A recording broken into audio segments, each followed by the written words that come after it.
waxaa kaloo jira maalmahan dambe waxa la yidhahda forex qofti yaqaan inuu khayr leeyahay asaa loo sheegi doona laakiin aniga shaksiyan waxaan u arkay inuu dhaqaalaha Soomaaliya dhibaato u yahay yacni dad meelo kale kasoo abaabulay shirqoolna inay leeyihiin aniga aragtidayda waa sidaas dowladda Soomaaliya runtii waa ka fariisatay marka laga hadlayo lacag bangiga dhexe dowladda oo wakiil bangiga dhexena arrintaas wuu joojiyey annaga ka maamul gobolka Banaadir ahaan waxaan joojinay forex-ka inaan diiwaan gelino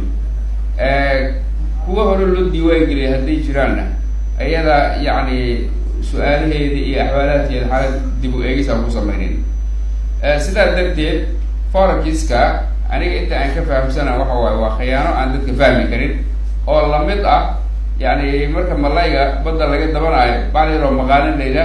ayaa hilib loo geliyaa markaasaa badda lagu dhex tuuraa malayga markaa hilibkii yaraay oo maagaa maqaalintii loo lagay waa lagu soo jiidaa marka wax yaraa mataqaana dadkii la siinayaa xoogaa yar markii la siiyo oo loo soo cesho meeshaan faa'iido badan war meeqaa intaa bankisala amal meeqaa uu soo qaadanaa meesha oo ku shubaa laakiin ma hubo cid damiir uga ah ma jirto damaanad ma jirto hadday damaanad jirto way jirtaa siday tahay in lala yidhaahdo waa u baahana maxaa yeele anay mas-uuliyada naga saaran dadkaan marka dadka hadday xoogaa un soo kaba tagaanba in caqli halis ah inta loo alifo haddana dhulka lala gooyo sida barakaada dhulka loola gooyo waxa waaye aan iska aamusana dadka ka qaylimaayo waa aamusan yihin hadda mushkilada kaloo jirta marka qofka caqli yar ama iga aqoon yar dadka kuma jirto duruufahaasna waa jiraan waxaan rabaa ayadana ganacsatada Soomaaliyeed ee xilkaska ah ee xalaasha iyo xaaraanta u kala saaran tahay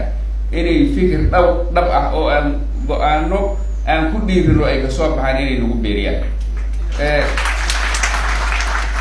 haddii marka aan la helin